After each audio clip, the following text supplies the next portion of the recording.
Right.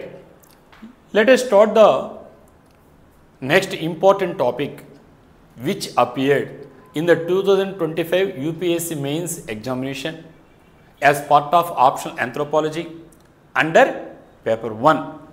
The topic is Mendelian and non-Mendelian traits. Mendelian and non-Mendelian traits. Mendelian non-Mendelian అంటే మీరందరూ కూడా physical anthropology, social anthropology, linguistic anthropology, archaeological anthropology అనేటువంటి 4 core బ్రాంచెస్గా anthropology subject మానవ శాస్త్రాన్ని విడగొడతాం.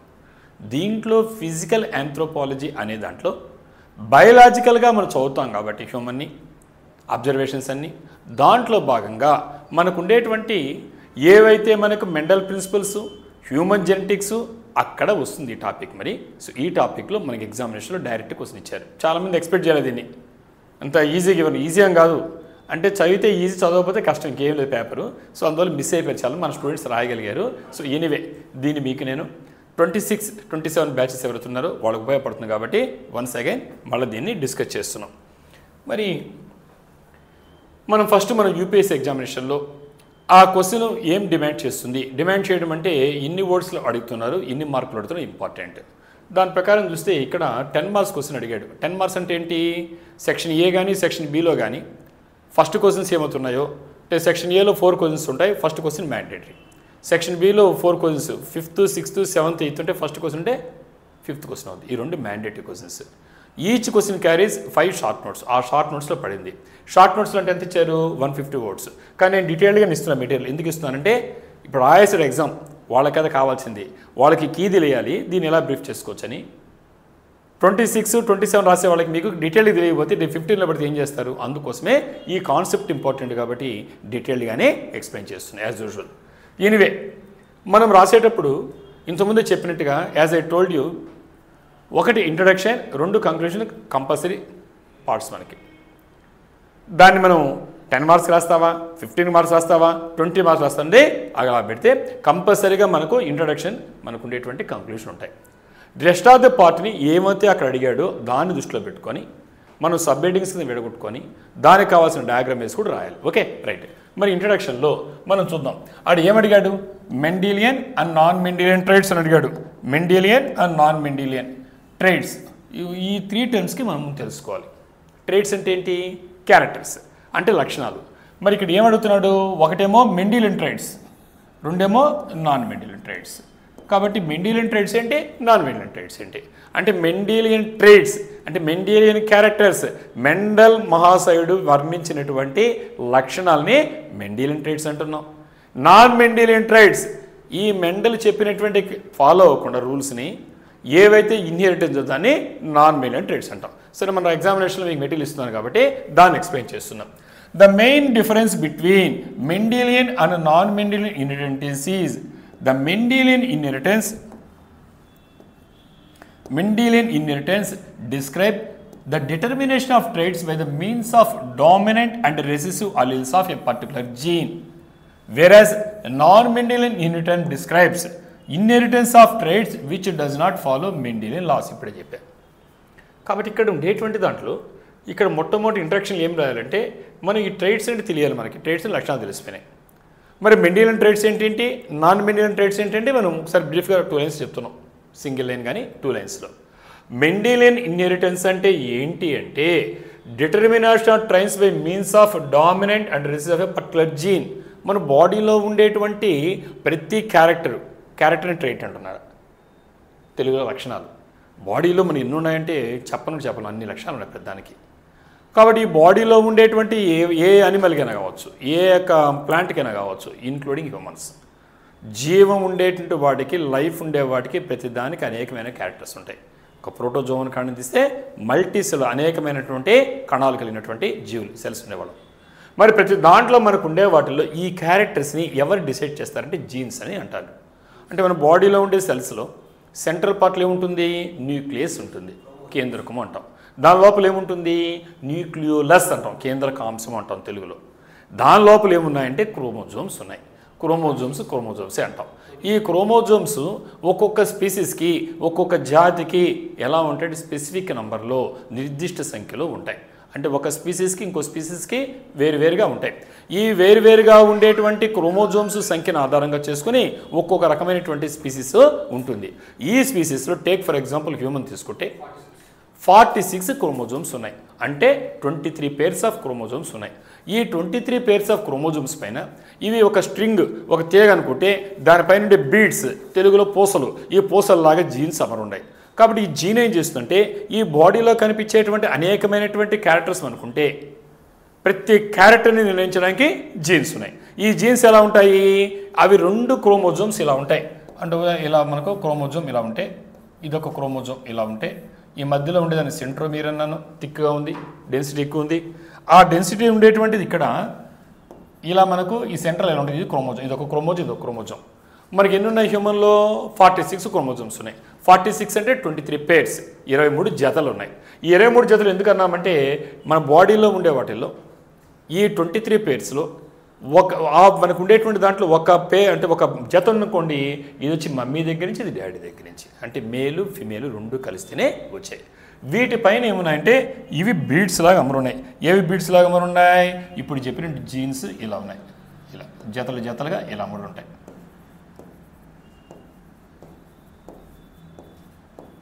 ఇప్పుడు మీకు అర్థమైంది. ఇది ఒక క్రోమోజోమ్ పేరు అనుకుంటే, ఇది ఒక జత అనుకుంటే, ఇది సెంట్రోమీర్ సెంటర్లో ఇచ్చింది. సెంట్రోమీర్ సెంటర్ పార్ట్, థిక్గా ఉండేటువంటి పార్ట్. ఇది మనకు ఇదొక క్రోమాటిడ్, ఇదొక క్రోమాటిడ్. అంటే క్రోమోజోమ్లో ఉండేటువంటి దాంట్లో ఒక హాఫ్ భాగాన్ని ఒక క్రోమాటిడ్ అంటే, ఇంకొక హాఫ్ దాన్ని ఒక క్రోమాటిడ్ అన్న. దీని ఒక క్రోమాటిడ్ అంటే ఇది క్రోమాటిడ్. ఈ మొత్తం కలిస్తే ఒక జత అయింది, ఒక పేర్. మొత్తం కలిస్తే ఏ పేర్ ఆఫ్ క్రోమోజోమ్. ఈ పేర్ ఆఫ్ క్రోమోజోమ్ అలీల్ అంటారు. ఏమంటారు, అలీల్. కాబట్టి అలీల్ అంటే ఏంటంటే ఇప్పుడు మనం చెప్పినటువంటి దాంట్లో ఏ పర్టికులర్ జీన్ అంటే ఒక పలానా ఒక జీవిని క్యారెక్టర్ నిర్ణయిస్తుంటే ఇవి ఎలా ఉన్నాయంటే ఈ జీన్స్ ఇవి సెట్ కలిసి అలీల్, ఇవి ఒక అలీల్. అర్థమైంది ఇప్పుడు మీకు? అంటే జతలుగా ఉంటాయి. సపోజ్ నాకు ఉండేటువంటి ఈ నోస్ అనేటువంటిది నాకు పొడవుగా ఉంది, ఎంత పొడవు ఉండాలి, ఒక్కో మనిషి ఒకేలాగా లేవు కదా. ఎవరు నిర్ణయించారు, మమ్మీకి ఏం వేరే ఉంది, డాడీకి ఏం వేరే ఉంది. ఎస్, దాంట్లో మళ్ళీ మెకానిజం వేరే చెప్తాను.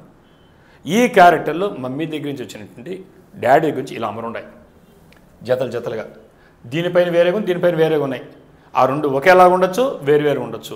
ఈ కాంబినేషన్ ఎలా మాత్రం మళ్ళీ ఇంకో దాంట్లో ఎక్స్ప్లెయిన్ చేస్తాను. సో కాబట్టి ఇక్కడ మనకి ఈ 2 జతను కలిసి అలీల్ అంటారు. ఏమంటారు, అలీల్. అలీల్ అంటే ALLE అలీల్ అంటే పేర్, పిఆర్ పేర్, జత. కాబట్టి ఒక జతగా ఒక జీన్ని ఈ అలీల్గా అమరుంటాయి. ఇలా ఇవి ఉండి ఇలా ఉండడంతో ఇవేం చేస్తాయంటే ఈ ట్రేడ్స్ని కొన్నేమో డామినెంట్గా ఉంటాయి, కొన్నేమో రెసివ్గా ఉంటాయి. డామినెంట్ రెసివ్ అంటే ఏం లేదు, నెక్స్ట్ జనరేషన్లో కానీ తిరిగి కనబడితే అవి డామినెంట్గానే ఉన్నాయి. ఇప్పుడు మనకి మమ్మీ డాడీ కలిశారు, వాళ్ళలో ఒక ప్రతి క్యారెక్టర్ నిర్ణయించడానికి చెప్పాను జీన్స్ ఉన్నాయి. ఆ రకమైనటువంటి జత జీన్స్ కలిసి నెక్స్ట్ దాంట్లో కానీ లక్ష్యాలు కానీ ఇవ్వగలిగితే దాన్ని డామినెంట్ అంటున్నాను. కనబడకుండా తర్వాత తరంలో ఎక్కడో చోట కనబడ్డాయి అనుకోండి, ఎక్కడో దాంకొని వచ్చింది కదా, రెసిసివ్ అని పిలుస్తున్నాం. సో దాన్ని బహిర్గతము అంతర్గతం అని తెలుగు మీడియం వాళ్ళు పిలుస్తారు. బహిర్గతం అంటే డామినెంట్గా ఉంది, నెక్స్ట్ జనరేషన్ కనిపించేసింది. నెక్స్ట్ జనరేషన్ తర్వాత జనరల్లో మనవాడు తర్వాత ఉంటలా గ్రాండ్ జనరల్ అక్కడ కనబడితే ఎస్ రెసిసివ్ అంటే తొక్కు పెట్టేసింది, అది మళ్ళీ బయటపడి అంతర్గతంగా ఇంటర్నల్ అంటారన్నమాట. సో ఈ విధంగా ఏవైతే ఇలాంటి ట్రేడ్స్ ఉన్నాయో దీన్ని ఏం చెప్తారంటే ఈ మెండల్ మహాశయుడు చెప్పాడు కాబట్టి ఈ ట్రేడ్స్ ఇలా ఫాలో అవుతాయి రూల్స్ని.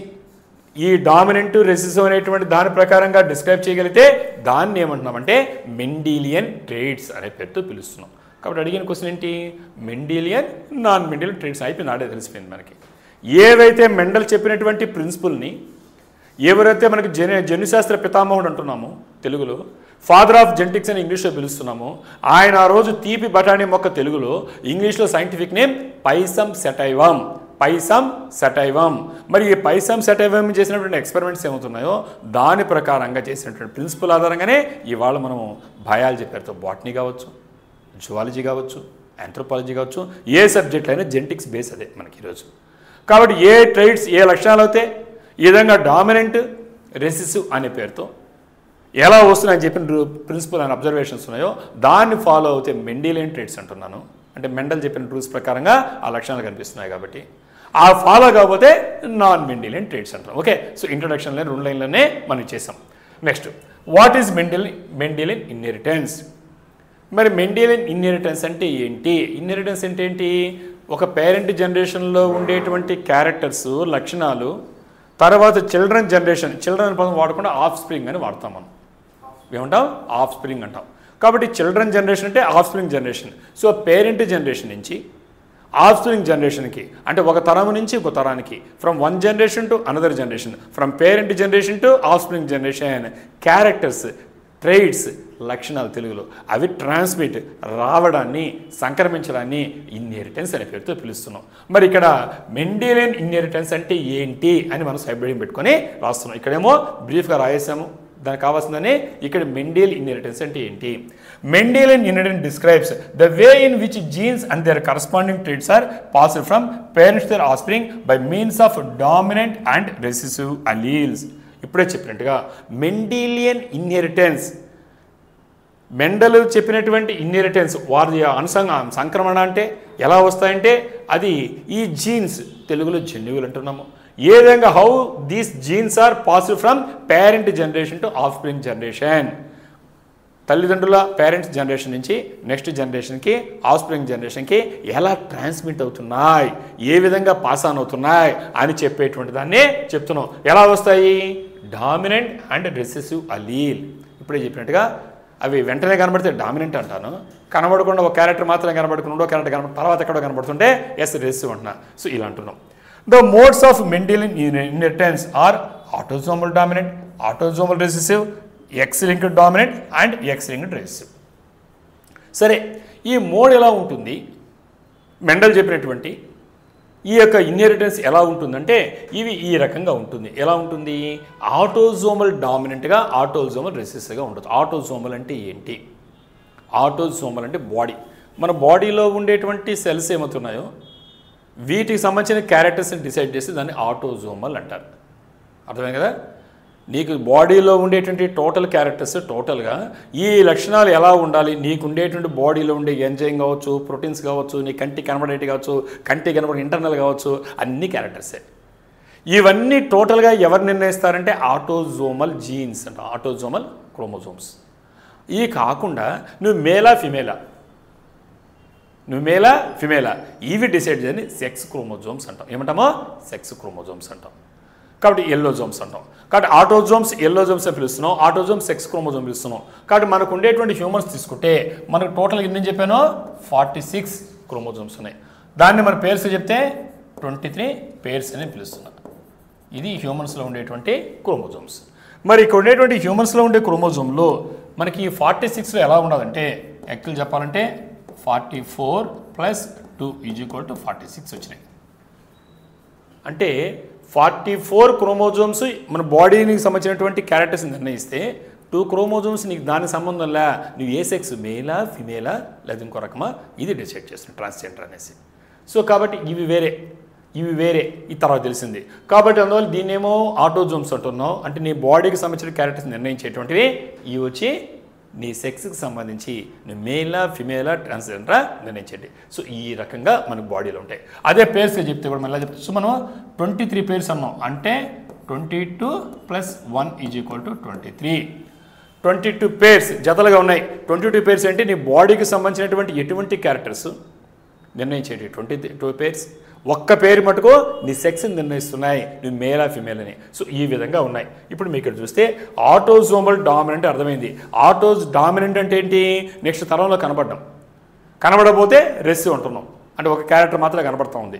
సో ఈ విధంగా మనకి ఆటోజోమల్ డామినెంట్, ఆటోజోమల్ రెసిసివ్ అంటే నీ బాడీని నిర్ణయించేటువంటి క్యారెక్టర్స్ డామినెంట్గా ఉండొచ్చు, రెసిసివ్ ఉండొచ్చు.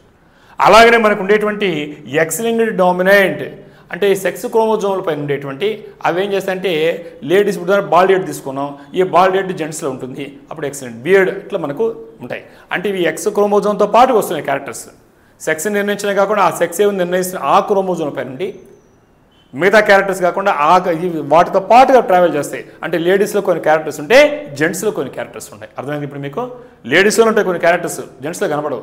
కొన్ని జెంట్స్లో మాత్రమే ఉన్నాయి, లేడీస్లో కనబడవు. అంటే సెక్స్ నిర్ణయించేటువంటి క్రోమోజోముల పైన ఆ జీన్స్ లొకేట్ కావడంలో ఆ క్రోమోజోమ్లతో పాటు ట్రావెల్ చేస్తున్నాయి. సో అప్పుడేమవుతున్నాయి? అది ఎక్స్ లింక్డ్ అంటున్నాం. సెక్స్ క్రోమోజోమ్స్ అంటే ఎక్స్ లింక్డ్ క్రోమోజోమ్స్, అర్థమైందా? ఎక్స్ లింక్డ్ క్రోమోజోమ్లు అవి కూడా డామినెంట్గా ఉండొచ్చు, రిసీవ్ ఉండొచ్చు, అంటే వెంటనే కనబడవచ్చు, నెక్స్ట్ తరం ఎక్కడ స్కిప్ అయి కనబడవచ్చు. సో ఈ విధంగా మనకు ఈ మెండెల్ మనకు ఉండేటువంటి ఇన్హెరిటెన్స్, అంటే మెండెల్ చెప్పినటువంటి ఆయన చెప్పిన సూత్రాల ప్రకారంగా, మెండెల్ చెప్పిన ప్రిన్సిపల్స్ ప్రకారంగా మనకు ఈ విధంగా ఆటోజోమల్ పరంగా రావచ్చు, ఎక్స్ లింక్డ్గా రావచ్చు. ఆటోజోమల్ అంటే మామూలుగా బాడీ క్యారెక్టర్ నిర్ణయించేటువంటి క్రోమోజోమల్ పైన ఉండొచ్చు క్యారెక్టర్స్, లేదు నీ సెక్స్ని నిర్ణయించేటువంటి వాటిపైన ఉంటాయి కదా ఎక్స్ లింక్డ్ అని పేరుతో పిలుస్తామో అక్కడ కూడా రావచ్చు. అవి డామినెంట్గా ఉండొచ్చు, రిసీవ్ ఉండొచ్చు. అప్పుడు 4 కాంబినేషన్ వచ్చాయి కదా, autosomal dominant, autosomal recessive, X linked dominant, X linked recessive పేరుతో వస్తాయి. సరే, the fundamental laws of inheritance were first described by Gregor Mendel in 1865. Gregor John Mendel అంటారు, మీకు తెలుసు, మీకు అంతా కూడా బయాలజీలో చిన్నప్పుడు చదువుకుంటారు. కాబట్టి 1865లో ఈ గ్రెగర్ జోహాన్ మెండల్, గ్రెగర్ మెండల్ అని పిలుస్తాము. ఈయన ఫస్ట్ టైము ఇప్పుడు చెప్పినటువంటి fundamental laws of inheritance, fundamental laws of inheritance, ఈ వారసత్వంగా పేరెంట్ జనరేషన్ నుంచి ఆఫ్ స్ప్రింగ్ జనరేషన్, అంటే తల్లిదండ్రుల తరం నుంచి పిల్లల తరంకి ఏ రకంగా ట్రైట్స్, ఈ క్యారెక్టర్స్ వస్తాయో చెప్పాడు. చెప్పిందారమ్మా మెండల్, అందుకే ఏమన్నా దాన్ని మెండేలియన్ ట్రైట్స్ అన్న, మీకు అర్థమైపోయింది కాన్సెప్ట్.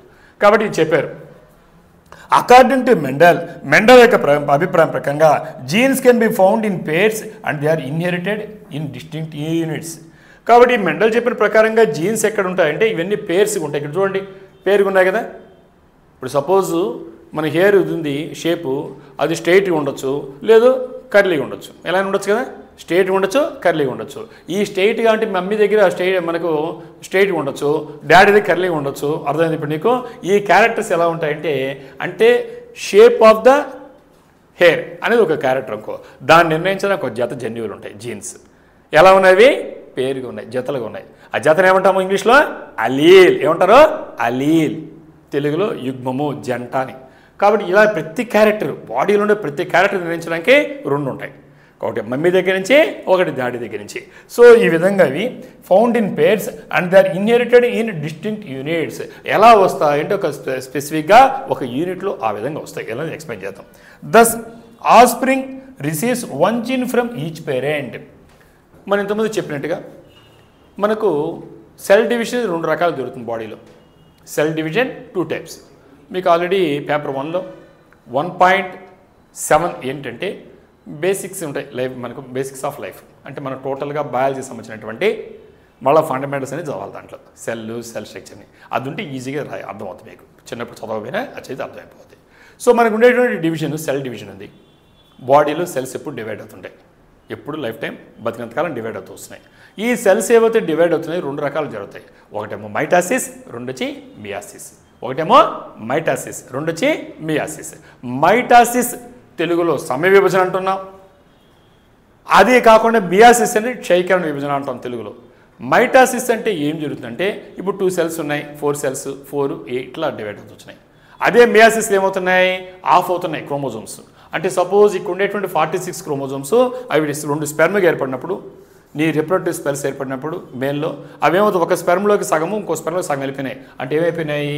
ఈ 46 క్రోమోజోమ్స్ అనేది ఇలా డివైడ్ అయిపోయినాయి స్పెర్మ్లోకి. అప్పుడు ఎంత వచ్చినాయి? 23 ఒక దాంట్లోకి వచ్చింది, 23 ఇంకో దాంట్లోకి వచ్చింది. ఇది స్పెర్మ్. అర్థమైందా? ఈ స్పెర్మ్ ఉంది, ఈ స్పెర్మ్లోకి ఒక దాంట్లో 23 క్రోమోజోమ్స్ వచ్చాయి ఈ 46లో గాను. అంటే అప్పుడు ఏమంటే 22 + 1, 22 + 1, 22 ఆటోజోమ్స్ + 1 సెక్స్ క్రోమోజోమ్. ఇక్కడ కూడా 22 + 1 ఇలా డివైడ్ అయిపోయినాయి. అలాగనే లేడీస్ ఎత్తుకున్నా కూడా లేడీస్లో ఓవం ఉంటుంది. సో ఆ ఓవం తీసుకున్నప్పుడు మనకి ఇలా మనకు ఉండేటువంటి దాంట్లో ఇదొక ఓవం అనుకోండి, దీంట్లోకి 23, దీంట్లోకి 23, 46 టోటల్గా. ఈ 46 ఇలా డివైడ్ అయినాయి. ఈ ఓవంలోకి 23, ఈ ఓవంలోకి 23 వచ్చాయి. ఈ విధంగా డివైడ్ అయిపోయినాయి. ఇలా వచ్చినప్పుడు అందుకే చెప్తున్నాం ఇక్కడ offspring receives 1 gene from each parent. కాబట్టి ఇక్కడ ఉండేటువంటి దాంట్లో ఏవైతే అలీల్గా జంటలుగా ఉన్నాయో ఈ అలీల్స్ ఒకేలా ఎలా ఉన్నాయి? ఒక్కొక్క పేరెంట్ నుంచి ఒక్కొక్క జీన్ని పొందాయి. The alternative forms of a gene are called as alleles. కాబట్టి ఏదైనా ఒక క్యారెక్టర్ నిర్ణయించేది మనము జీన్ అనుకున్నప్పుడు ప్రతి ఒక్క జీన్కి ఆల్టర్నేటివ్ ఫార్మ్స్ అంటే పొడవు, పొట్టి, టాల్నెస్, షార్ట్. లేదా ఒక సీడ్ తీసుకున్నావు, ఒక బఠానీ గింజ, మెండల్ చేసిన ఎక్స్పెరిమెంట్, రౌండ్గా ఉన్నాయా, రింకిల్గా ఉన్నాయా, గుండ్రంగా ఉన్నాయా, ముడతలు పడి ఉన్నాయా. అంటే అప్పుడు ఆల్టర్నేటివే కదా, కాంట్రాస్టింగ్ క్యారెక్టర్స్గా ఈ విధంగా ఉంటాయి. Depending on the appearance of jeans in the offspring. కాబట్టి మనకు ఉండేటువంటి ఆఫ్స్ప్రింగ్లో ఉండేటువంటి అపీరెన్స్ ఫిజికల్ ఎలా కనిపిస్తాయని రాసి 2 types of alleles can be identified as dominant alleles and recessive alleles. ఇప్పుడే మాట్లాడాను నేను. కాబట్టి ఆఫ్స్ప్రింగ్ జనరేషన్లో తర్వాత తరంలో పేరెంట్ జనరేషన్ కాదు, ఇద్దరు కలిసిపోయారు, సెక్స్ జరిగింది, తర్వాత పుట్టే పిల్లల్లో ఆ లక్షణాలు ఉన్నాయా లేవా, ఇద్దరు వేరు వేరు ఉండొచ్చు కదా. సో ఆ లక్షణాలు అనేటువంటి నెక్స్ట్ కనబడేదాన్ని ఆధారంగా చేసుకొని కనబడితే డామినెంట్ అంటున్నాను, కనబడకపోతే రెసిసివ్ అనే పేరుతో పిలుస్తాం. ఇది మెండల్ చెప్పింది. ఈడ ఎగ్జాంపుల్ చూసుకోండి, డయాగ్రామ్. ఇలాంటి డయాగ్రామ్స్ మీకు తెలుసు, 10th రాసుంటారు, చదువుంటారు. మీరు ఎంపీసీ వాళ్ళైనా, ఆర్ట్స్ వాళ్ళైనా, సైన్స్ వాళ్ళు చదివి ఆల్రెడీ ఇంటర్మీడియట్ కూడా చదివారు, అన్నింటిలో చదివారు. దీన్ని పన్నెట్ బోర్డ్ అంటారు. పన్నెట్ అంటే ఈ యొక్క దీంతో మనం తయారు చేసేయచ్చు. ఫిజికల్గా బయటికి కనబడేటువంటి క్యారెక్టర్స్ ఏమవుతుంటాయో దీన్ని ఏమంటున్నానమ్మా, ఏమంటాం వీటిల్ని? ఫీనోటైప్. ఏమంటాను? ఫీనోటైప్.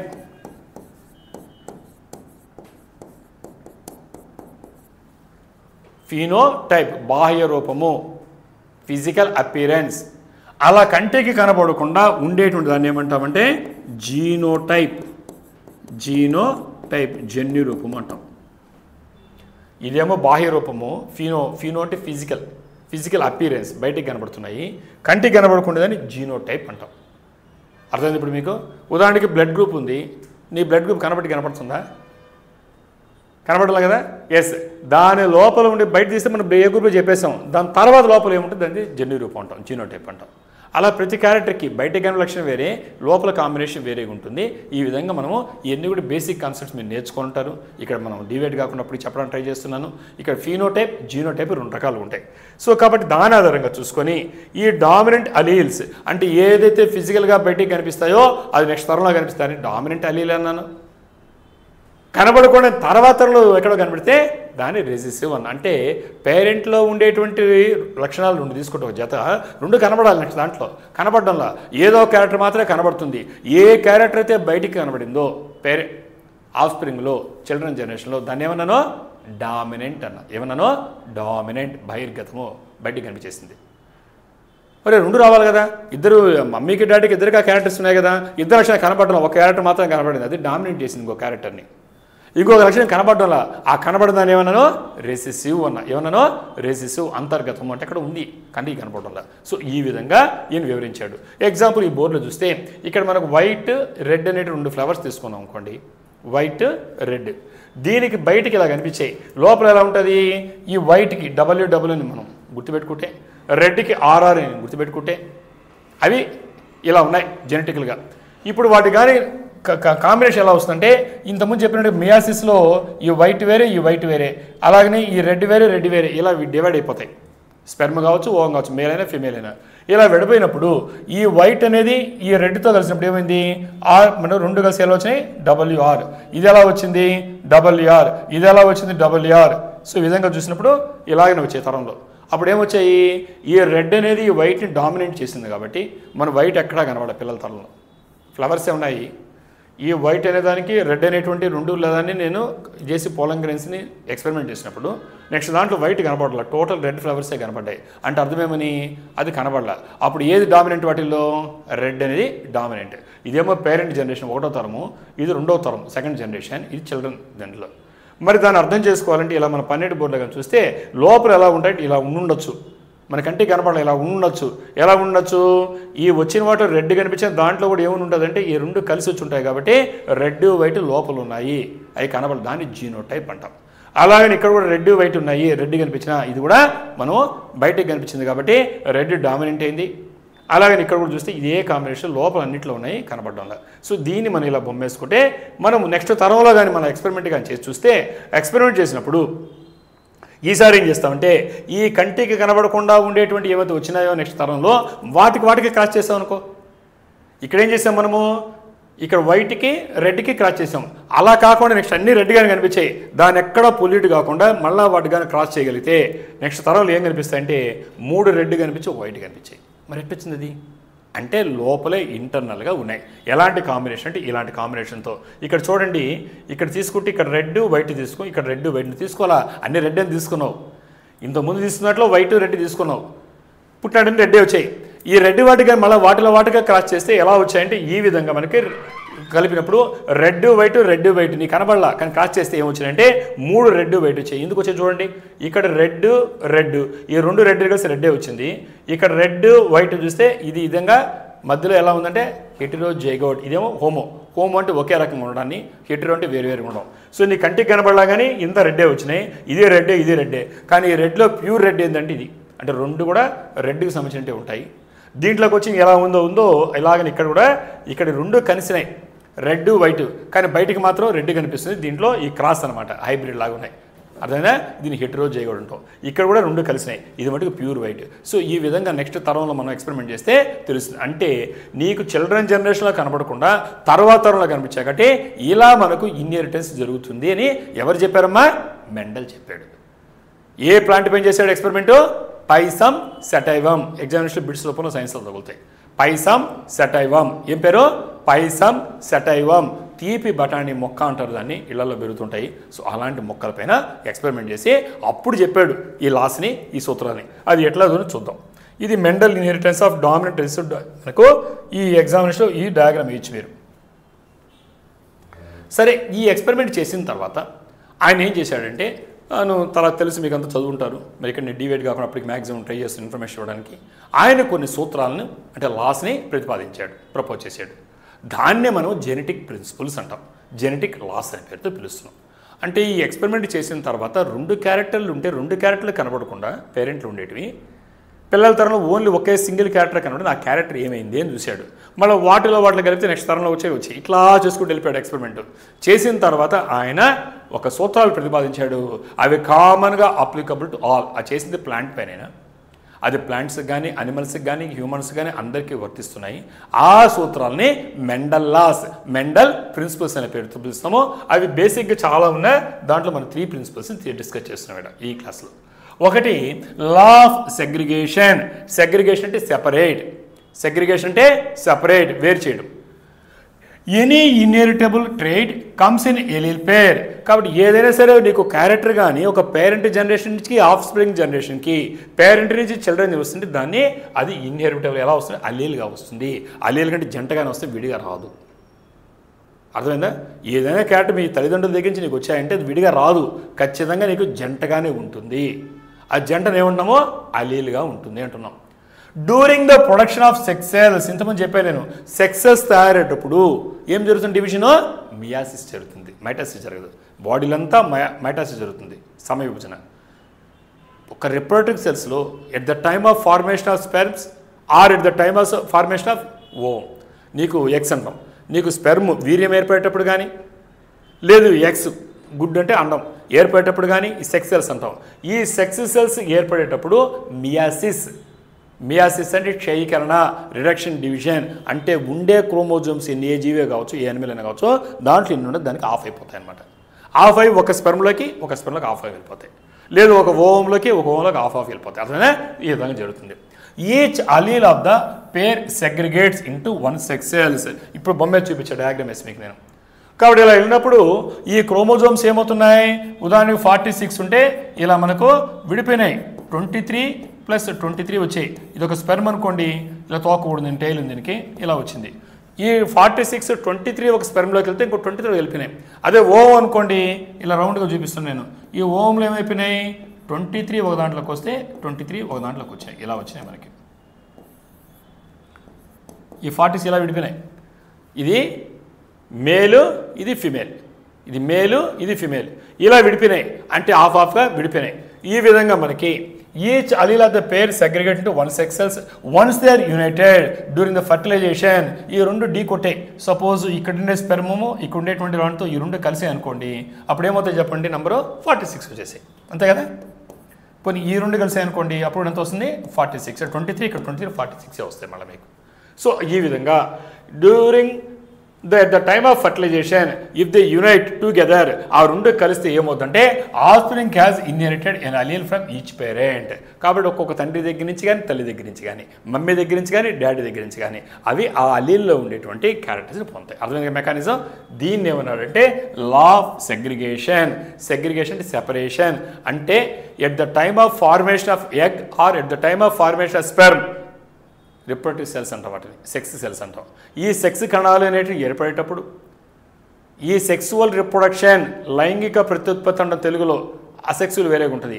ఈ జరిగేటప్పుడు ఉండేటువంటి జీవుల్లో ఏదైనా కావచ్చు, ప్లాంట్ కానీ అనిమల్ కానీ, లా ఆఫ్ సెగ్రిగేషన్ అవి సపరేట్ అయ్యి వేరువేరుగా ఆ క్యారెక్టర్ నిర్ణయించే జీన్స్ అనేటువంటివి వేరువేరుగా క్రోమోజోమ్ నుంచి వేరుపడిపోయి వేరువేరుగా ప్రవేశిస్తాయి.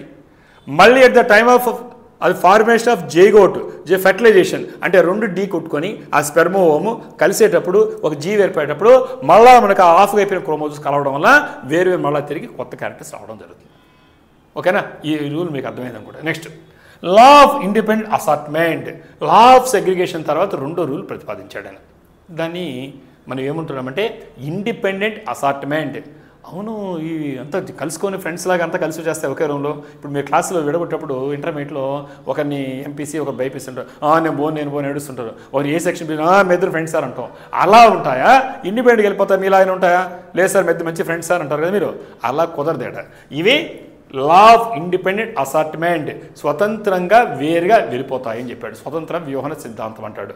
అంటే స్వతంత్రంగానే వ్యూహం అంటే తన నిర్ణయం తీసుకొని వెళ్ళిపోతాయి. కానీ నీ ఫ్రెండ్తో పాటు ఏ సెక్షన్లో అటు కూర్చోవి, ఏ సెక్షన్కే అది వెళ్ళిపోతాయి. ఎలా అంటే the different alleles of genes are sorted independently from each other in such a way that inheritance of one allele is independent of the inheritance another లీల్.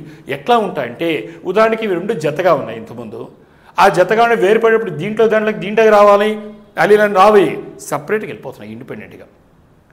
ఇప్పుడు ఇక్కడ ఉన్నాయి 46 ఉన్నాయి. ఈ 46లో ఉండేటువంటి జతలుగా ఉన్నాయి. ఒక క్రోమోజోమ్ చూపించాను ఎలా ఉంటాయి మీకు నేను. ఆ జీన్స్ రెండు దీంట్లోకి రావు, లేదా దీంట్లోకి వచ్చేవు, మిగతా ఫ్రెండ్స్ అనేసి రావు. సపరేట్గా ఇక్కడ సపరేట్ కాకుండా ఇండిపెండెంట్గా. అంటే ఇప్పుడు ఎందుకంటే ఒక క్రోమోజోమ్ ఇలా ఉంది,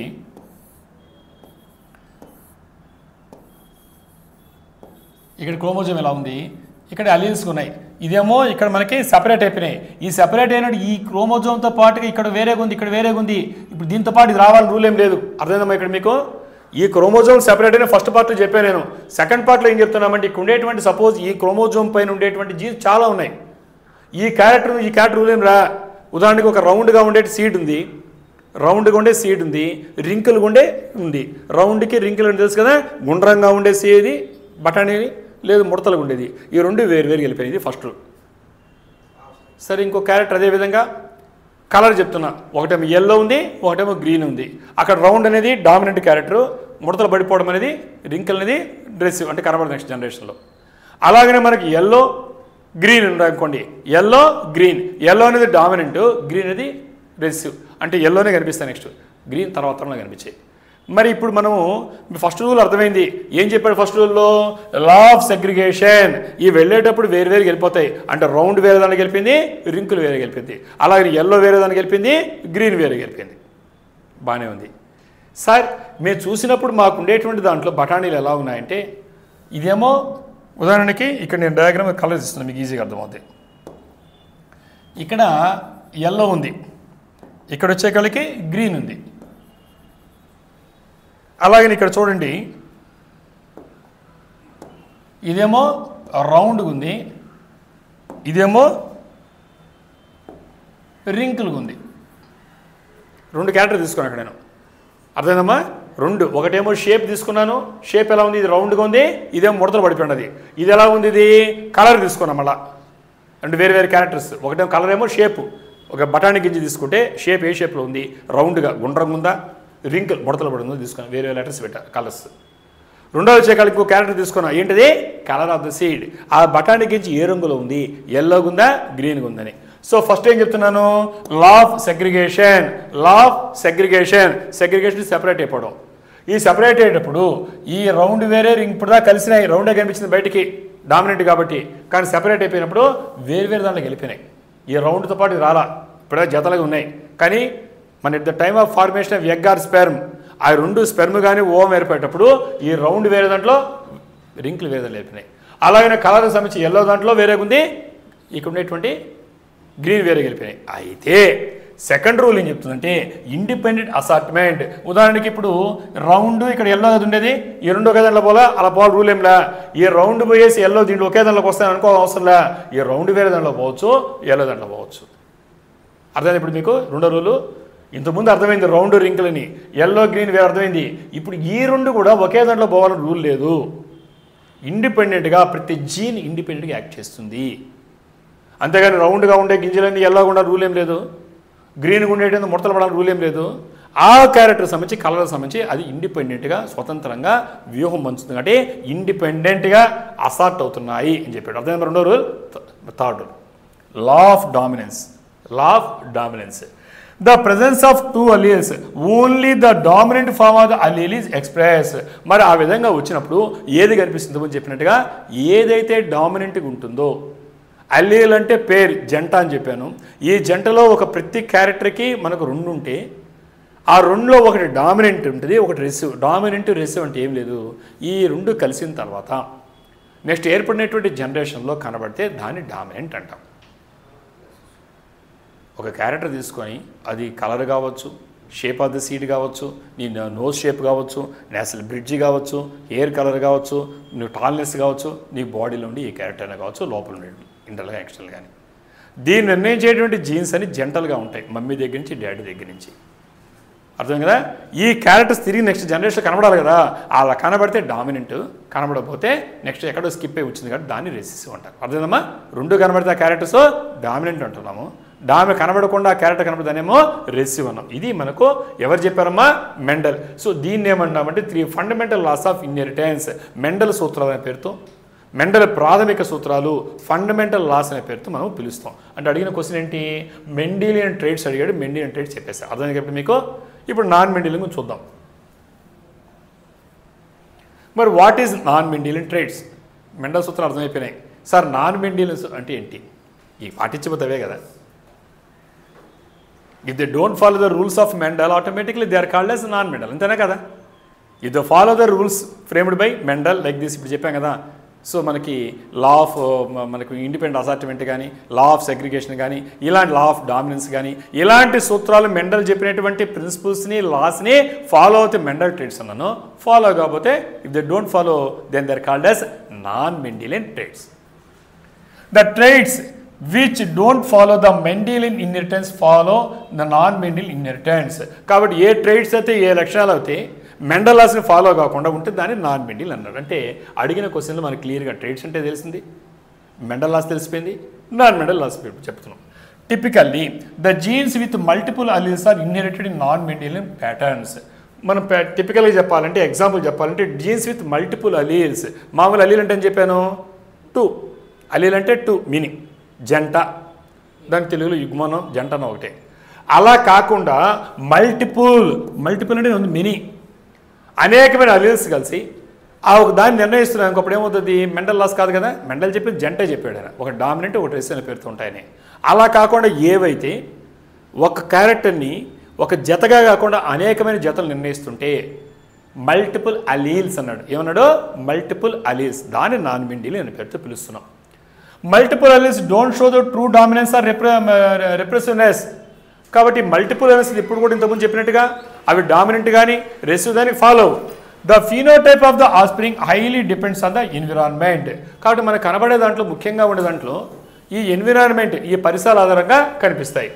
ఇన్ హ్యూమన్స్, మన మానవులు చూస్తే almost all the traits are determined by the non Mendel inheritance.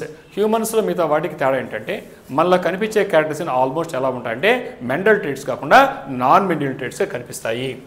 Examples of the non Mendel inheritance include multiple alleles, incomplete dominance, codominance, అలాగే polygenic inheritance, phenotypic plasticity and sex ట్రైట్స్.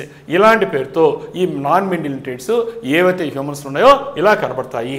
స్పెసిఫిక్గా చెప్పండి sir మాకు అలా కాదు అంటే, ఈ నాన్ మెండిలియన్ ట్రైట్స్ అనే దానికి స్కిన్ కలర్ ఎగ్జాంపుల్ తీసుకుంటాం. మన బాడీలో తీసుకోండి, మనం ఈ బాడీలో ఉండే కలరు మమ్మీ వైట్గా ఉండొచ్చు, డాడీ బ్లాక్ ఉండొచ్చు, లేదా డాడీ వైట్ ఉండొచ్చు, మమ్మీ బ్లాక్ ఉండొచ్చు. మరి ఆ క్యారెక్టర్ ఏదో కనపడాలా? అలా లేదు, ఒక రకంగా కనిపిస్తున్నాయి. ఎందుకంటే skin colour is a polygenic trait. ఈ చర్మపు రంగు మానవుల్లో ఉండేటువంటి స్కిన్ కలర్ అది పాలిజెనిక్ ట్రైట్. అంటే ఒక అలీల్, ఒక జత కాకుండా కోడెడ్ ఫర్ బై 3 జీన్స్. ఇంతమంది చెప్పాను నేను, ఒక్క జీన్ నిర్ణయిస్తాను, ఇక్కడ 3 జీన్స్ ఉన్నాయి, అంటే మల్టిపుల్ కదా అది. కాబట్టి మెండిలియన్ కాకుండా నాన్ మెండిలియన్ అది. అలాగే ఇంతమంది చెప్పాను, మన 2 అలీల్స్ ఉంటాయి చెప్పిన. ఇక్కడ ఎలా ఉన్నాయి? ప్రతి జీన్కి 2 అలీల్స్ ఉన్నాయి. అప్పుడు ఎన్ని వచ్చాయి? 6 వచ్చాయి అలీల్స్. మామూలు ఎన్ని ఉండాలి? ఒక జీన్ నిర్ణయించాలి క్యారెక్టర్ని, ఒక అలీల్ ఉండాలి. అలీల్ అంటే జంట పేరు. అలా కాకుండా మనకు ఉండేటువంటి హ్యూమన్స్లో ఉండేటువంటి స్కిన్ కలర్, చర్మపు రంగు ఏమైతే ఉందో దీంట్లో 3 జీన్స్ ఇన్స్టెడ్ ఆఫ్ 1 జీన్ ఇక్కడ decided by coded by 3 genes. Instead of 2 alleles ఇక్కడ 6 అలీల్స్ ఉన్నాయి. అంటే ఎందుకంటే for each gene having 2 alleles. కాబట్టి బెస్ట్ ఎగ్జాంపుల్ మల్టిపుల్ అల్లీల్కి హ్యూమన్లో ఉండేటువంటి స్కిన్ కలర్. మీరంతా ఆంథ్రోపాలజీ స్టూడెంట్ కాబట్టి హ్యూమన్ ఎగ్జాంపుల్ ఇవ్వడానికి ట్రై చేస్తున్నారు ఇక్కడ. నెక్స్ట్ మల్టిపుల్ అలీల్స్ అంటే ఏంటి సార్? ఇప్పుడే చెప్పారు, బాగానే ఉంది మాకు. అంటే ఇక్కడ మళ్ళీ దాన్ని ఎక్స్ప్లెయిన్ చేస్తున్నా. The ABO blood type system used by people is one of the most well known examples of multiple allele. మనకు తెలుసు, మనకు బ్లడ్ గ్రూప్ చూస్తుంటాం, తెలియనాడు ఎవ్వడలేడు. హాస్పిటల్ పోతాం, ఏ గ్రూపు, ఏ గ్రూప్ అమ్మా, ఇదేం గ్రూపు, బి గ్రూప్ అంటాం. ఆఫ్కోర్స్ ఏ పాజిటివ్ అవన్నీ ఏం నెగిటివ్ ఉంటాయి, మళ్ళీ మాట్లాడు. ఆర్ఎస్ సిస్టమ్ అది. ఏబిఓ సిస్టమ్ ప్రకారంగా చూస్తే ఏబిఓ సిస్టమ్ ప్రకారంగా ఏ గ్రూపా, బి గ్రూపా, ఓ గ్రూపా, ఏబి గ్రూప్ అని 4 రకాలు మాట్లాడుతున్నాం. ఇవన్నీ కూడా ఏంటంటే మల్టిపుల్ అలీల్కి బెస్ట్ ఎగ్జాంపుల్. ఎందుకంటే 3 అలీల్స్ ఇక్కడ, ఏ అలీల్, బి అలీల్, ఓ అంటే యాంటీజెన్ లేకుండా ఉండడం. సో దాన్ని బట్టి 2 గాని ఉంటే, మన 2 యాంటీజెన్స్ ఉంటే ఏబి గ్రూప్ అన్నాను, ఏ యాంటీజెన్ ఉంటే ఏ అన్నాను, బి యాంటీజెన్ ఉంటే బి అన్నాను, 2 గాని ఉంటే ఏబి అన్నాను, ఓ అంటే 2 లేదని అర్థం. అంటే ఏబిఓ సిస్టమ్ ఇలా ఏర్పడింది. కాబట్టి బెస్ట్ ఎగ్జాంపుల్స్ హ్యూమన్స్లో మల్టిపుల్ అలీల్ అంటే ఏబిఓ సిస్టమ్. అలాగనే specific glycoproteins found on the surface of the red blood cells are encoded by these alleles. మనకు తెలుసు, ఈ బాడీలో ఉండేటువంటి బ్లడ్ సిస్టంలో, ఈ బ్లడ్లో, రక్తంలో ఏమున్నాయి? అనేకమైనటువంటి సెల్స్ ఉన్నాయి. ఆర్బీసీ రెడ్ బ్లడ్ కార్పస్కల్స్ ఉన్నాయి, ఎర్ర రక్త కణాలు అంటాం. WBC వైట్ బ్లడ్ సెల్స్ అంటున్నాం. ఇలా మనకు రకరకాలు ఉంటే ఈ red blood cells, red blood corpuscles, ఎర్ర రక్త కణాలు ఉండేటువంటి వాటిపైన సర్ఫేస్, ఆ పై భాగంలో ఏముంటుందంటే గ్లైకోప్రోటీన్స్ ఉంటాయి. ఏముంటాయి? గ్లైకోప్రోటీన్స్. ఆ గ్లైకోప్రోటీన్స్లో ఉండే దాన్ని యాంటీజెన్స్ పేరుతో మనం పిలుస్తున్నాం.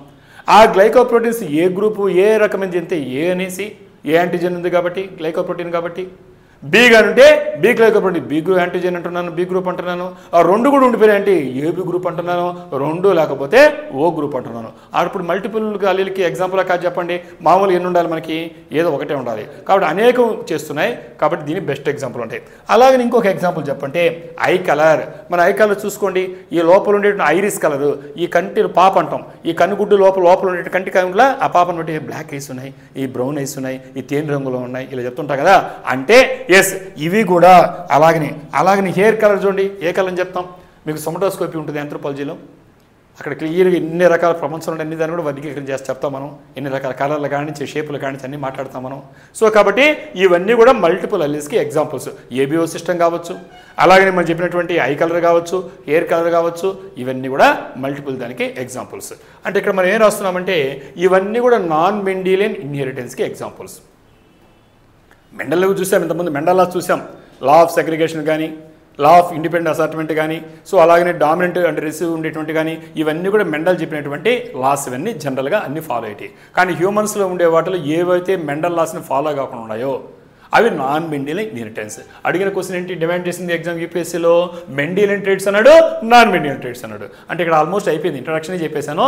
ఈ 2 కూడా విడిగా చెప్పాం. వీటికి సంబంధించి మనం చూసినట్టయితే ఇన్కంప్లీట్ డామినెన్స్ అనేది ఇక్కడ మనకు కాన్సెప్ట్ ఒకటి మనం రాస్తే టైం ఉంటే రాస్తాం.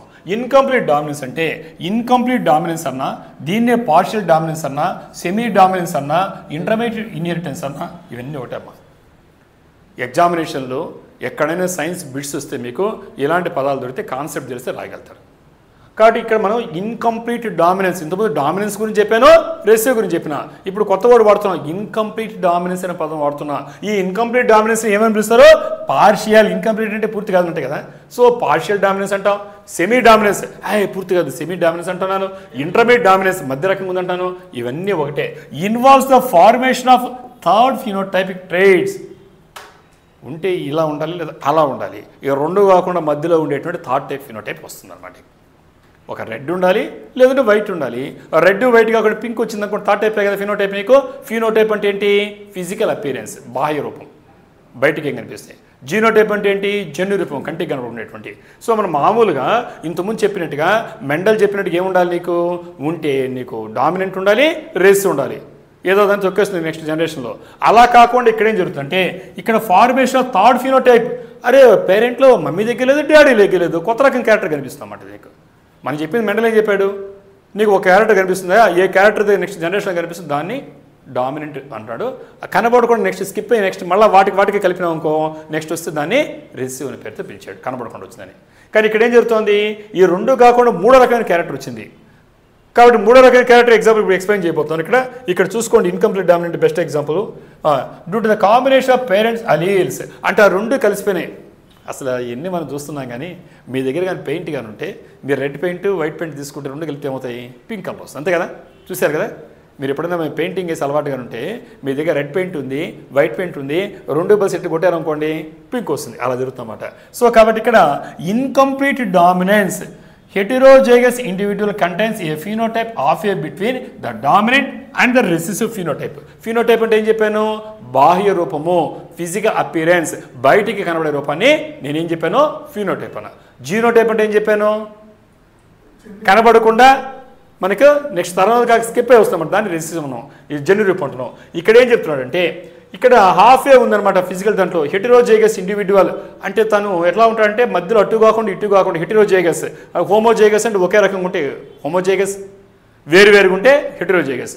ఇది ఎలా ఉంటుంది? హాఫ్ ఏ బిట్వీన్, హాఫ్ ఏ మధ్యలో మధ్యస్థరకం ఉంటాడు, అంటే వీళ్ళకి కాకుండా వాళ్ళకి కాకుండా.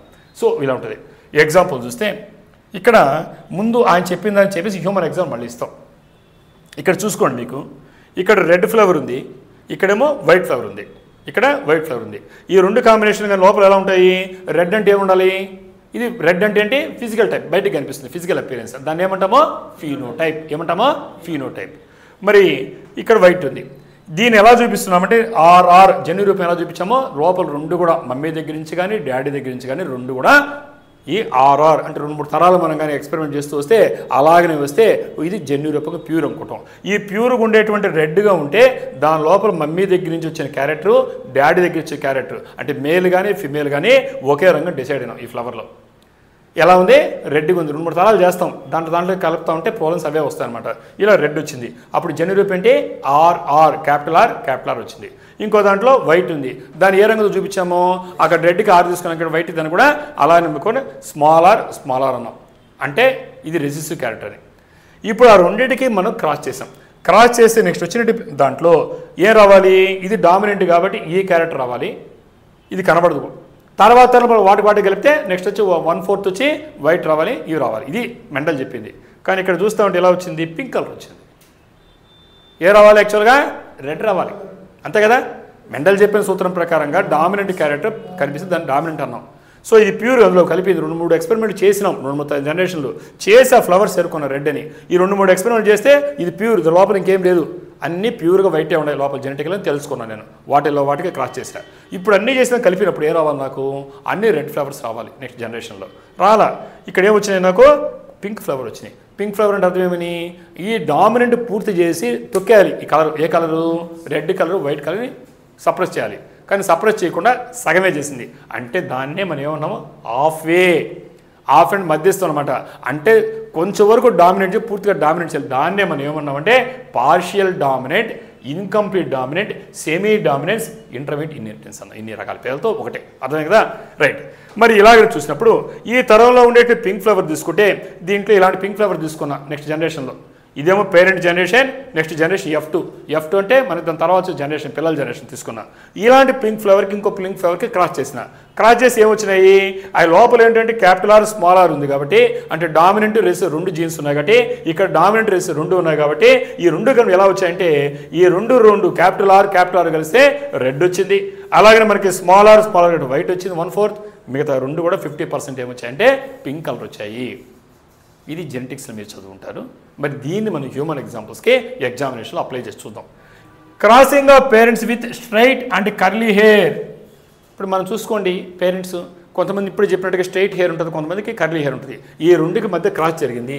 పిల్లలు పుట్టిన వాళ్ళు children with semi curly or wavy hair, అటు కర్లీ కాదు స్ట్రైట్ కాదు, సెమీ కర్లీగా కానీ వచ్చారంటే యాక్చువల్గా సపోజ్ మనకు ఉండే దాంట్లో ఈ స్ట్రైట్ హెయిర్ కర్లీ హెయిర్ ఒకటి కానీ డామినెంట్ క్యారెక్టర్ అనుకోండి, ఆ ఒకటే కనబడాలి నెక్స్ట్ తరంలో. అలా కనబడకుండా మనకి children with semi curly wavy curly అంటే అర్థమైంది, ఇది ఇన్కంప్లీట్ డామినెన్స్. ఏంటిది? Incomplete dominance. ఏ విధంగా అయితే ఈ ఫ్లవర్స్లో మనకి పింక్ కలర్ వచ్చిందో ఈ రెడ్గా రావాలి యాక్చువల్గా, అలాగే మనం చెప్పిన వాటిలో నీకు ఎక్కడ ఒక స్ట్రైట్ అయితే స్ట్రైట్ రావాలి, ఇది కర్లీ రావాలి డామినెంట్ ఉంటే. అలా కాకుండా మనకి సెమీ కర్లీ సెమీ వేవీ అంటే ఇవి అలా పూర్తిగా రాకుండా నొక్కులు రాకుండా సగమే వచ్చాయి అంటే ఇది సెమీ, దీని ఏమన్నామో partial dominance, semi dominance, intermediate డామినెన్స్కి బెస్ట్ ఎగ్జాంపుల్ హెయిర్ యొక్క shape of the hair. Incomplete dominance also visible human height patterns. సరే మనము ఈ షేప్ ఆఫ్ ద హెయిరే కాకుండా హ్యూమన్ యొక్క హైట్ తీసుకోవచ్చు. హైట్ చూడండి, కొంతమంది తాళ్ళుగా ఉంటారు. In contrast being comparable to either of the parents, children of the parents with varied heights ten to be between the parents height ranges. ఒకరేమో పొడవుగా ఉన్నాడు, ఒకటేమో పొట్టుగా ఉన్నాడు, ఎవడో ఒకటి రావాలి కదా వీళ్ళలో. హైట్కి సంబంధించి వస్తే పొడవుగా రావాలి, ఒకరు పొట్టిగా రావాలి. సపోజ్ మమ్మీ పొట్టిగా ఉంది, డాడీ హైట్గా ఉన్నాడు, లేదా డాడీ మమ్మీ మనకు ఆమె హైట్గా ఉంది ఉన్నాడు, ఏదో క్యారెక్టర్ రావాలి డామినెంట్ క్యారెక్టర్. అలా రాదు. రకరకాల సైజుల పిల్లలు ఎలా పుడుతున్నారు అంటే ఇన్కంప్లీట్ డామినెన్స్. ఏ రకంగా మన ఫ్లవర్స్లో మనం రావాల్సిన ప్యూర్గా డామినెంట్ రెడ్ కలర్ రాకుండా పార్షియల్ మూడో రకం వచ్చిందో అలాగే పుడుతున్నాయి. కాబట్టి ఇప్పుడు చెప్పినటువంటి హెయిర్ యొక్క షేప్ కావచ్చు, మనకు హ్యూమన్స్లో ఉండేటువంటి హైట్ కావచ్చు, ఈ వేరీస్ రావడానికి కారణం ఏంటంటే ఇన్కంప్లీట్ డామినెన్స్. ఇన్కంప్లీట్ డామినెన్స్నే పార్షియల్ డామినెన్స్, దాన్ని మనము ఇంటర్మీడియట్ ఇన్హెరిటెన్స్ అంటున్నాం, సెమీ డామినెన్స్ అంటున్నాం. ఇవన్నీ కూడా మెండల్ రూల్స్లో ఫాలో అయినా లేవు. కాబట్టి ఏమవుతాయి ఇవన్నీ? Non Mendelian inheritance. ఎగ్జామినేషన్లో డిమాండ్ చేసింది Mendelian traits, non Mendelian traits అన్నాడు. మెండిలియన్ ట్రేట్స్ చెప్పి నాన్ మెండిలియన్ ఇన్ని రాస్తున్నారు మీరు ఓపిక బట్టి టైంని బట్టి ఎగ్జామ్లో రాస్తున్నారు. మరి కోడామినెన్స్ అంటే ఏంటి? ఇది ఇంకో కాన్సెప్ట్ తీసుకుని రాస్తున్నారు. కోడామినెన్స్ అంటే in codominance both dominant and recessive values independently show up in the offspring. అంటే ఆ రెండు కూడా వేరువేరుగా కనిపిస్తాయి.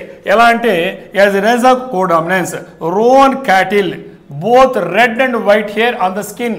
ఈ క్యాటిల్ ఉంటే రెడ్గా ఉండాలి, లేదా వైట్గా ఉండాలి. ఇక్కడ ఏమైంది? కోడామినెన్స్. ఇద్దరు ఫ్రెండ్స్ ఉంటాడు, వీడు ఎప్పుడు రైట్కి పోదాం అంటే వీడు వెనకాల పడాల్సింది, తోక పట్టుకుని పోతలే ఇంటికి పాపడి తాగాలని లేదు, తారా అంటే వీడు బరిగిచ్చేస్తుంటాడు, వాడు డామినెంట్ క్యారెక్టర్ వాడు. అర్థమైందా? ఇంకొకటి వచ్చి వీడు రెసిస్టివ్ అనమాట అనుకోండి ఎగ్జాంపుల్. అలా కాకుండా ఇద్దరు ఒకరితో ఒకరు ఇచ్చిపుచ్చుకుంటారు, ఎవరి పాటు కూడా ఇద్దరు వెళ్తారు, వీడు వెళ్తారు, ఒకసారి వాడు వెళ్తారు, ఇద్దరికి ఫ్రెండ్స్ పిలుచుకున్నారు అనుకోండి. ఆ టైప్లో ఇక్కడ ఈ కో డామినెన్స్. ఇందాకేమో మనకు ఏంటిది? Partial dominance. ఇక్కడ డామినెన్స్ చేసాం, పార్షియల్, ఇది కో డామినెన్స్. ఇద్దరు ఒకరిపైన ఒకరు ఇచ్చిపుచ్చుకునే రకంగా ఉంటారు. ఉదాహరణకి రెండు క్యారెక్టర్ కనిపిస్తాయి. రోవన్ క్యాటిల్లో రెడ్ కలర్ హెయిర్ కనిపించింది, స్కిన్ పైన వైట్ హెయిర్ కనిపించింది, ఈ విధంగా ఉండడానికి. అలాగనే మనం బెస్ట్ ఎగ్జాంపుల్ మీరు చిన్నప్పుడు నుంచి అయింది ఫ్లవర్ కలర్ ఏంటంటే మిరాబిలిస్ జలాపా. ఏం పేరు? మిరాబిలిస్ జలాపా. మిరాబిలిస్ చెప్పండి అమ్మా ఎగ్జాంపుల్. ఏం పేరు? మిరాబిలిస్ జలాపా. 10th వరకు చదువుంటారు మీరందరూ కూడా, ఖచ్చితంగా బైపీఎస్ నుండి ఇంటర్మీడియట్ చదువుతూ ఉంటుంది, లాగమైన 10th చదివారు. ఈ మిరాబిలిస్ జలాపా అనేది చిన్నప్పుడు నుంచి అయిన ఎగ్జాంపుల్, కానీ హ్యూమన్ ఎగ్జాంపుల్ వల్ల నేను అదే ఇస్తున్నాను ఇక్కడ. అదేవిధంగా ఇక్కడ మనకు వచ్చిన అనిమల్స్ చూస్తే మనకు రెడ్ వైట్ రెండు కనిపిస్తున్నాయి. ఏదో ఒకటే రావాలి కదా నీకు, అలా కాదు, రెండు వచ్చినాయి అంటే కోడామినెన్స్. ఒకదాన్ని ఒకటి ప్రభావితం చేయకుండా రెండు కనిపించాయి కాబట్టి దీన్ని మనము కోడామినెన్స్ అనే పేరుతో పిలుస్తున్నాం. సో మరి ఇక్కడ మెండిలియన్ నాన్ మెండిలియన్ మీకు పూర్తి అవగాహన వచ్చేసింది, అవేర్నెస్ ఉంది ఇప్పుడు మీకు. వీటి గురించి సిమిలారిటీస్ డిసిమిలారిటీస్ రాస్తే కొంచెం మంచి మాటలు పడతాయి కాబట్టి సిమిలారిటీస్ డిస్కస్ చేస్తున్నాను. కాబట్టి ఇక్కడ similarities between Mendelian non Mendelian inheritance. Sir ఈ మధ్యలో పోలికలు ఉన్నాయంటే డెఫినెట్గా ఉంటాయి, ఎందుకు ఉండవు? Mendelian non Mendelian inheritance discuss the patterns of the inheritance of a particular trait during sexual reproduction. Reproduction రెండు రకాలు, సెక్సువల్ అసెక్సువల్ తెలుసు మీకు. కాబట్టి సెక్సువల్ రిప్రొడక్షన్ అంటే ఒక మేలు ఒక ఫిమేల్ ఏదైనా కావచ్చు. సో అలాంటి వాటి మధ్య నీకు జరిగినటువంటి రిప్రొడక్షన్లో నీకు ఏదైతే ఒక ప్యాటర్న్, ఈ పగలాని ప్యాటర్న్ ప్రకారంగా వస్తుందని రెండు చెప్తున్నాయి. సెక్సువల్ రిప్రొడక్షన్ జరిగిన తర్వాత ఈ ప్యాటర్న్ ప్రకారంగా మనకు ఇన్హెరిటెన్స్, వారసత్వంగా కొన్ని ట్రేట్స్ ఏమైతే నెక్స్ట్ జనరేషన్కి వస్తున్నాయో దాన్ని మనం ఏం చెప్తున్నాయి? మెండిలియన్ చెప్తుంది, నాన్ మెండిలియన్ రెండు కూడా అదే వివరిస్తున్నాయి. అర్థమా? సెక్సువల్ రిప్రొడక్షన్ జరిపేటువంటి క్రీచర్స్, ఆర్గానిజమ్స్, జీవులని పేరుతో వాడుతున్నాను, ఏదైనా కావచ్చు, ప్లాంట్స్ కానీ అనిమల్స్ కానీ హ్యూమన్స్ ఇంక్లూడింగ్ హ్యూమన్స్. వాటిల్లో జరిగేటువంటి ప్యాటర్న్స్ ఆఫ్ ద ఇన్హెరిటెన్స్ ఏ ప్రకారంగా, ఏ ప్యాటర్న్లో, ఏ డిజైన్ ప్రకారంగా నీకు పర్టికులర్గా ఆ ట్రైట్ ఆ లక్షణం అనేది ఎలా వస్తుంది అని చెప్పడానికి రెండు ప్రయత్నం చేసాయి. కాబట్టి సిమిలారిటీ ఉన్నట్టు లేనట ఉంది. ఇది first similarity. Next, both Mendelian and non Mendelian inheritance can be used to describe the genetic basis of the phenotypes in the heterozygous individuals for a particular trait. Homozygous heterozygous అని చెప్పిన. Homozygous అంటే homo అంటే similar ఒకేలాగా ఉండవు, same. Hetero అంటే different. కాబట్టి homozygous అంటే ఒక క్యారెక్టర్ సంబంధించి ఒకే రకంగా ఉంటుందండి హోమోజైగస్ అని. వేరువేరుగా ఉంటే హెటరోజైగస్ అంటాం. కాబట్టి ఇక్కడ ఈ హెటరోజైగస్ ఇండివిజువల్ ఫర్ ఏ పర్టికులర్ ట్రైట్స్ అంటే ఒక క్యారెక్టర్కి సంబంధించి హెటరోజైగస్, పొడవు పొట్టి, టాల్లెస్ షార్ట్, బ్లాక్ వైట్, ఇవి హెటరోజైగస్ కదా. ఒకే రంగు ఉంటే బ్లాక్ ఉంటే అది ఒకే రకం ఉంది. లేదు పొట్టి అంటే ఒకే రకం ఉంది, షార్ట్ అలా కాకుండా వేరువేరుగా ఉంటే ఇలా ఏ లక్షణమైనా సరే దాన్ని హెటరోజైగస్ అంటున్నారు. కాబట్టి ఒక పర్టికులర్ ట్రైట్ పలానా ఒక క్యారెక్టర్కి సంబంధించి ఈ హెటరోజైగస్ ఇండివిజువల్స్ అంటే వేరు లక్షణాలు చూపించేటువంటి ఇండివిజువల్స్లో దాంట్లో ఉండేటువంటి జెనెటిక్ బేసిస్ దాన్ని వర్ణించడానికి రెండు ట్రై చేసాయి. మెండెలియన్ ఇన్హెరిటెన్స్ కానీ నాన్ మెండెలియన్ ఇన్హెరిటెన్స్ కానీ ఈ హెటరోజైగస్లో ఉండేటువంటి ఇండివిజువల్స్ ఏమవుతుంటారో ఒక పర్టికులర్ ట్రైట్కి సంబంధించి ఆ ఇన్హెరిటెన్స్ ఎలా జరుగుతుంది రెండు కూడా చెప్పడానికి ట్రై చేసాయి. ఇది సిమిలారిటీ. ఓకే, మరి మనం డిసిమిలారిటీ మాట్లాడుకోమా, సిమిలారిటీ వదిలేస్తామా, డిసిమిలారిటీ మాట్లాడదాం. ఈ డిసిమిలారిటీ మాట్లాడేటప్పుడు మనం దీని టేబుల్ రూపంలో చేసాం మీకు, ఎందుకంటే ఇది ఇంపార్టెంట్. సిమిలారిటీ కంటే డిసిమిలారిటీ ఇంపార్టెంట్ కాబట్టి అడిగింది ఏంటి అడిగాడు, మెండెలియన్ నాన్ మెండెలియన్ ట్రైట్స్ అన్నాడు. అంటే ఒక విధంగా చెప్పాలంటే కాంట్రాస్టింగ్ రాయాలి మీరు. ఓకేనా, ఒక ట్యాబ్లెట్ రూపంలో ఈజీ గుర్తుంటాయి కదా పాయింట్స్ ప్యారల్ కంటే కూడా. ఇక్కడ ట్యాబ్లెట్ రూపంలో ఇదేమో సిమిలారిటీ ఇచ్చాను రెండు పాయింట్స్ని, ఇక్కడ డిసిమిలారిటీ ఇంపార్టెంట్. ఇది రాయకపోయినా కూడా ఇది ఇంపార్టెంట్ కాబట్టి ఇది రాస్తారు. ఇక్కడ ఏంటంటే మనం ఇక్కడ చూస్తే Mendelian inheritance is the way in which genes and their corresponding traits are passed from parents to their offspring by means of dominant and recessive alleles. ఇప్పుడే మాట్లాడినట్టుగా మెండెలియన్ ఇన్హెరిటెన్స్ అంటే ఏంటంటే ఇక్కడ ఈ మనకు ఉండేటువంటి పేరెంట్స్ దగ్గర నుంచి ఆస్ప్రింగ్కి డామినెంట్ రెసెసివ్ అనేటువంటి పద్ధతుల ద్వారా ఏ రకంగా నీకు ఉండేటువంటి ఈ కరస్పాండ్ జీన్స్ కానీ వాటికి సంబంధించిన ట్రైట్స్ కానీ అంటే ఏ జీన్స్ అయితే డిసైడ్ చేస్తాయి ట్రైట్స్ని అవి ఏ రకంగా నీకు పాస్ ఆన్ అవుతున్నాయి అని చెప్పే ప్రయత్నాన్ని చేసేది మెండెలియన్ ఇన్హెరిటెన్స్. అలా కాకుండా ఇక్కడ నాన్ మెండెలియన్ ఇన్హెరిటెన్స్లో the patterns of inheritance which don't follow the Mendelian inheritance ఇంతకుముందు చెప్పినట్టుగా ఏవైతే మెండెలియన్ ఇన్హెరిటెన్స్ని ఫాలో కాకుండా ఏ ప్యాటర్న్ ఏ డిజైన్ ప్రకారంగా ట్రైట్స్ ఇన్హెరిట్ అవుతున్నాయో ఒక పేరెంట్ జనరేషన్ నుంచి ఆఫ్ స్ప్రింగ్ జనరేషన్ వస్తున్నాయో దీన్ని చెప్పేది నాన్ మెండెలియన్ ఇన్హెరిటెన్స్. అర్థమైందమ్మా? ఫస్ట్ దాంట్లో మెండల్ లాస్ ఏమో చెప్పాను, లా ఆఫ్ సెగ్రిగేషన్ కావచ్చు, లా ఆఫ్ చెప్పినటువంటి ఇండిపెండెంట్ అసార్ట్మెంట్ కావచ్చు, law of dominant and recessive కావచ్చు, ఇలాంటి రూల్స్ ప్రకారంగా మనకు వస్తున్నాయని చెప్పినటువంటి ట్రైట్స్ ఏమవుతున్నాయి ఇన్హెరిటెన్స్ చెప్పింది Mendelian inheritance. If they don't follow the laws of Mendel laws, then they are called as those traits are non-మెండెలియన్. ఫస్ట్ పాయింట్ రాయిస్తారు. Next, involve only 2 alleles. ఇది ఇంపార్టెంట్. మనం ఎట్లా రాస్తాం, మెండల్ లాస్లో ఉండే దాంట్లో గమనిస్తే ఇక్కడ ఏమున్నాయంటే 2 alleles. అలీల్ అంటే జంట, అక్కడ ఒక జీన్ ఇక్కడ జీన్ ఉన్నాయి. But whereas in the case of non Mendelian it involve multiple alleles. అంటే మల్టిపుల్ అంటే పాలి అంటే మెనీ. కాబట్టి ఇక్కడ 2 alleles మాత్రమే ఉంటే నాన్ మెండెలియన్ చాలా ఉన్నాయి. ఇప్పుడు ఎగ్జాంపుల్ చెప్పాం మల్టిపుల్ alleles అని. థర్డ్ పాయింట్ వచ్చేకాడికి the 2 alleles of a gene are either dominant or recessive. కాబట్టి ఇక్కడ మెండల్ దాంట్లో ఈ రకమైన అలీలు ఒకటే కదా ఉంటుంది పేరు. ఇవి ఎలా ఉన్నాయంటే ఇవి 2 alleles ఇవి డామినెంట్గానే ఉంటాయి, రెసిసివ్గానే ఉంటాయి. But whereas in the case of non Mendelian 2 alleles are neither dominant nor recessive. ఆ రెండు డామినెంట్ కాదు, రెసిసివ్ చెప్పలేం. ఇంతకుముందు చెప్పాం కదా ఎగ్జాంపుల్, అవి కో డామినెన్స్ ఇలాంటి వాటిలో చూసినప్పుడు వాటిల్లో ఎక్కడ డామినెంట్ అని చెప్తాం, మెండల్ ఏం చెప్పాడు డామినెంట్ రెసిసివ్ అని చెప్పాడు. థర్డ్ దగ్గర ప్రిన్సిపల్ మరి ఆయన ఏం చెప్పాడు, నెక్స్ట్ జనరేషన్లో ఏ క్యారెక్టర్ దగ్గర కనిపిస్తుందో దాని డామినెంట్, ఏది కనబడకపోతే రెసిసివ్ అన్నాడు. మరి ఇక్కడ కో డామినెంట్ కానీ ఇప్పుడు చెప్పినటువంటి పార్షియల్ డామినెంట్ కానీ దీంట్లో ఎలా ఉన్నాయి, neither dominant nor recessive. Dominant అని చెప్పలేను, రెసిసివ్ అని చెప్పలేను. అలాగనే మనం చూస్తే phenotypic proportions can be predetermined theoretically. కాబట్టి ఫినోటైపిక్ అంటే ఏంటి, ఫిజికల్ అపియరెన్స్, తెలుగులో బాహ్య రూపం. ఈ బయటికి ఏ క్యారెక్టర్ కనిపిస్తుందని థియరిటికల్ చేస్తావు, ఓ ఏ రెడ్ ఇలా ఉంది ఇలా వచ్చింది నెక్స్ట్ అని చెప్పేస్తావు. బట్ ఇక్కడ phenotype proportions differ from theories proportions. నీ థియరీ పనికిరావు, జాంతానా ఇక్కడ నీ థియరీలు పనికిరావు. దేంట్లో, నాన్ మెండెలియన్లో. ఎగ్జాంపుల్ చర్మం రంగే చెప్పాను, స్కిన్ కలర్ ఆఫ్ హ్యూమన్స్. నీకు మరి బ్లాక్ వైట్ ఉండేటువంటి 2 కప్పులు కలిస్తే వాళ్ళు పుట్టే పిల్లలు బ్లాక్ చెప్తా వైట్ చెప్తా ఏం చెప్తావు, నువ్వు చెప్పలేకపోతున్నావు. హైట్ పొడవు పొట్టి అని చెప్తే హ్యూమన్స్ ఏం చెప్తున్నావు చెప్పలేకపోతున్నావు. ఇది నాన్ మెండిలియన్ ట్రేట్స్కి నీ ప్రిన్సిపల్స్ థియరీ పనికిరావు. అదే అక్కడైతే మెండిలియన్లో చెప్పగలుగుతావు నువ్వు, ఇది పలానా ప్రకారం పలానా వస్తేనే ఆ లెక్కలే చెప్పేస్తావు ఈజీగా. ఇక్కడ కుదరడం ఇక్కడ. అలాగనే మనం చూస్తే phenotypic traits in Mendel's pea plants is an example. దానికి ఇప్పుడే చెప్పినట్టుగా మన పీ ప్లాంట్ చెప్పాను ఇప్పుడే నేను. మనకు గ్రీన్ పీస్ ఎల్లో పీస్ ఉన్నాయి, అంటే పసుపు రంగులో ఉండేటువంటి గ్రీన్గా ఉండేటువంటి బఠానీలు ఉన్నాయి. ఈ బఠానీ చెప్పేస్తావు ఎల్లో డామినెంట్, గ్రీన్ వచ్చి రెస్. కాబట్టి నెక్స్ట్ జనరేషన్ ఎప్పుడు అన్ని ఎల్లో వస్తాయి. మళ్ళీ వాటి క్రాస్ చేస్తే నెక్స్ట్ ఈ ప్రపోర్షన్స్ ఇలా వస్తాయని చెప్పిన లెక్కలేసి ఇలా మనకు ఉండేటువంటి రౌండ్ బఠానీలా లేదు రింక్లా గుండ్రంగుండా ముడతలు పడ్డాయని చెప్పాం. ఈ నెక్స్ట్ జనరేషన్ అన్ని రౌండే పుట్టాయి, అది డామినెంట్, గ్రీన్ రింకిల్ ముడతలు వచ్చి రెసిసివ్. తర్వాత వాటి చేస్తే నెక్స్ట్ అని చెప్పావు. ఇవన్నీ లెక్కలే చెప్పావు థియరిటికల్గా బఠానీల్లో. బట్ ఇక్కడ కుదరదు. Examples include many human traits. ఇంక దీనికి ఎగ్జాంపుల్ ఏం చెప్పాలి, ఇప్పుడు చెప్పినట్టు అనే కదా. కాబట్టి మనిషిలో ఉండేటువంటి హ్యూమన్స్లో ఉండేటువంటిది యాంథ్రోపాలజీ సబ్జెక్ట్. కాబట్టి ఇక్కడ యాంథ్రోపాలజీ ఎగ్జాంపుల్స్ ఇవ్వాలంటే ఆల్మోస్ట్ మనకు ఉండే బాడీలో మెండెలియన్ ఫాలో అవుతున్నా, నాన్ మెండెలియనా? ఎస్, నాన్ మెండెలియన్ని మనం ఫాలో అవుతున్నాం. మరి మనం ఇంతకుముందు చెప్పినట్టుగా ఎగ్జామినేషన్లో ఏ ఆన్సర్కైనా ఇంట్రడక్షన్ ఉండాలి, కంక్లూషన్ ఉండాలి, మధ్యలో అడిగినటువంటి దాన్ని ఏమో అడుగుంటాడో దాని డిమాండ్ తగ్గట్టుగా దాన్ని పేరాల రూపంలో, ఫ్లో చార్ట్ రూపంలో, పాయింట్స్ రూపంలో, బుల్లెట్స్ రూపంలో, డయాగ్రామ్ రూపంలో ఎలా వీలైతే అలా వినడానికి ప్రజెంట్ చేయడానికి ట్రై చేయాలి. తక్కువ టైంలోనే ప్రజెంట్ చేయాలి. ఇంత మ్యాటర్ రాయం, బట్ రాసేది మీద నేర్చుకోవడం మటుకు అన్నీ నేర్చుకోవాల్సిందే. మరి ఇలా చూసినప్పుడు కంక్లూషన్ ఏంటి? మనము ఈ కంక్లూషన్లో చూస్తే మనము Mendelian and non-Mendelian inheritance are the two methods that describe the genetic base of phenotypes in heterozygous individuals for a particular trait. ఇంతకుముందే మాట్లాడినట్టు టేబుల్ రూపంలో ఈ మెండెలియన్ కావచ్చు, నాన్ మెండెలియన్ కావచ్చు, రెండు వేరు పద్ధతులు. దేనికి వాడుతున్నాయి ఇవన్నీ కూడా? మనకు ఉండేటువంటి హెటరోజైగస్ ఇండివిజువల్స్. హెటరోజైగస్ అంటే ఒక క్యారెక్టర్ సంబంధించి ఒకే రకంగా లేకుండా వేరు కనిపిస్తున్నారు. అది ఏదైనా కావచ్చు. ఇప్పుడు చెప్పాను, ఫ్లవర్ చెప్పాను, రెడ్ వైట్ వేరుగా ఉన్నాయి. లేదు బఠానీ మొక్క తీసుకుంటే దాని షేప్ ఆఫ్ ద సీడ్ తీసుకుంటే ఒకటేమో గుండ్రంగా రౌండ్గా ఉంది, ఒకటేమో రింకులుగా ముడతపడుతుంది. లేదు కలర్ తీసుకుంటే సీడ్కి ఒకటేమో మనకు ఎల్లో కలర్ ఉంది, ఒకటేమో గ్రీన్ కలర్ ఉంది. సో ఈ విధంగా ఏదైనా సరే కాంట్రాస్టింగ్గా వేరుగా ఉంటే దాన్ని హెటరోజైగస్ అంటున్నాం. ఆ హెటరోజైగస్ ఇండివిజువల్ పాపులేషన్ గురించి మాట్లాడుతున్నా, వ్యక్తుల గురించి మాట్లాడుతున్నాం.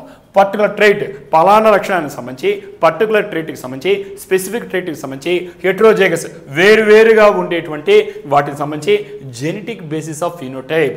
నెక్స్ట్ ఏ బేస్ పైన మనకు బయటకు కనిపించే రూపాలు ఉంటాయి, ఫిజికల్గా ఉంటాయి, దాని ఫినోటైప్ అని చెప్పడాన్ని వివరించేటువంటి దాన్ని రెండు మెథడ్స్నే, ఒకటి మెండెలియన్, రెండు నాన్ మెండెలియన్ ఇన్హెరిటెన్స్ అనే పేరుతో పిలుస్తున్నాం.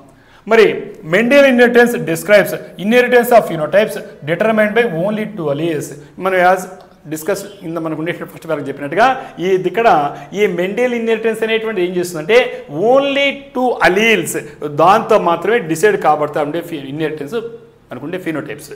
But one of the 2 alleles is dominant and other is recessive for the phenotype. కాబట్టి అలీల్ ఆ జతలో వచ్చినటువంటి దాంట్లో ఒకటి డామినెంట్గా ఒకటి రెసివ్గా ఉంటాయి. అదే నాన్ మెండెలియన్ ఇన్హెరిటెన్స్కి వచ్చే కాడికి how multiple alleles and polygenes are involved in the determination of phenotypes. అదే నాన్ మెండెలియన్ ఇన్హెరిటెన్స్లో అక్కడ చెప్పిన డామినెంట్ రెసివ్ కాకుండా ఇప్పుడు చెప్పినటువంటి పార్షియల్ డామినెంట్ కావచ్చు, కో డామినెంట్ కావచ్చు, లేదా మనకి ఇలాంటి వాటి ద్వారా ఈ పాలిజీన్స్, పాలి అంటే మెనీ, మల్టిపుల్ అంటే మెనీ, ఈ అలీల్స్ అనే జీన్స్ అనేటువంటి ఏ రకంగా నెక్స్ట్ వచ్చేటువంటి నీ యొక్క ఫినోటైప్, నీ యొక్క బాహ్య రూపాన్ని డిసైడ్ చేసి చెప్తాయి. సో కాబట్టి వాస్ట్ కంక్లూడ్ ఇస్ దేర్ ఫోర్. కాబట్టి మనం ఏం చేయొచ్చు అంటే ఇక్కడ కాబట్టి the main difference between the Mendelian non Mendelian is the influence of the number of alleles or the number of genes that are involved in the determination of particular trait. ఇది last conclude important point. కాబట్టి ఇక్కడ దానికి దీనికి ఉండేటువంటి difference చెప్పండి రా బాబు అంటే versus అన్నాడు. కాబట్టి ఇక్కడ ఏం చెప్తున్నానంటే ఇక్కడ పర్టికులర్ ట్రైట్, స్పెసిఫిక్ ట్రైట్ పలానా ఒక లక్షణానికి సంబంధించి డిటర్మినేషన్ ఇన్వాల్వ్ చేయడానికి దాంట్లో ఎన్ని జీన్స్ ఇన్వాల్వ్ అయినాయి, దాంట్లో ఉండేటువంటి ఎన్ని అలీల్స్ అని ఎన్ని ఇన్ఫ్లుయెన్స్ చేసినాయి అనేది ఇంపార్టెంట్. అక్కడైతే రెండే ఉన్నాయి, డామినెంట్ రెసివ్ దీంట్లో మెండెలియన్ ఇన్హెరిటెన్స్ రేట్స్లో, నాన్ మెండెలియన్లో మల్టిపుల్. ఇంతే ఒక రకంగా చెప్పాలంటే ఎన్ని జీన్స్, ఏ జీన్స్ అయితే ఇన్ఫ్లుయెన్స్ చేస్తున్నాయో, ఏవైతే నీకు అలీల్ నిర్ణయిస్తున్నాయో దాంట్లో రెండేగా నిర్ణయిస్తే మెండెలియన్ ట్రైట్స్, అంతకంటే ఎక్కువ ఉంటే నాన్ మెండెలియన్ ట్రైట్స్ అనే పేరు తడుతాడు. కాబట్టి ఈ కాన్సెప్ట్ తెలిసి మీకు జస్ట్ ఎగ్జాంపుల్స్ మనకు ఉండేటువంటి పన్నెట్ బోర్డు ఏమవుతుందో చక్కెర బోర్డులో, సో దాన్ని వేసి మీరు ఈ హ్యూమన్ ఎగ్జాంపుల్స్ ఇవ్వడానికి ట్రై చేయండి. ఎక్సలెంట్గా మీకు ఇచ్చిన దానికంటే మీకు మోర్ దెన్ ఎనఫ్ నేను ఆన్సర్ ఇవ్వడం జరిగింది. కాబట్టి వాడు ఇచ్చిన దాంట్లో యూపీఎస్సీ 2025లో ఆప్షనల్ ఆంథ్రోపాలజీలో పేపర్ 1లో ఇచ్చినటువంటి 1 ఏ మెండిలియన్ అండ్ నాన్ మెండిలియన్. మనవాళ్ళు చదువుకోకుండా బేసిక్ చదువుకపోతే చేలెత్తేస్తారు. మన వాళ్ళంతా బాగా రాయగలిగారు చక్కగా. ఎందుకంటే అన్ని ఏ కాన్సెప్ట్ వదలబాకండి. కాన్సెప్చువల్ క్లారిటీ అనేది యూపీఎస్సీలో అవసరము. It is mandatory. ఎప్పుడైతే పైపైన చదువుకోకుండా గైడ్లు కాకుండా క్లియర్ చదువుకున్నాడు ఎలాంటి క్వశ్చన్ ఇచ్చినా ఎంత కష్టంగా వచ్చి రాయాలనుకుంటామో ఇది కష్టమైంది కాదు, ఈజీ క్వశ్చన్ వచ్చింది నా దృష్టిలో. బేసిక్ ప్రిన్సిపల్స్ నిన్న మనం డిస్కస్ చేసాం కొన్ని ఇంట్రెస్టింగ్ టాపిక్స్ అన్ని కూడా. సో అలాంటివి కూడా మనం రాయడానికి అవకాశం ఉంది. మరి ఇంకో క్లాసు ఇంకొక సెక్షన్లో ఇంకోటి కలుద్దాం. రైట్.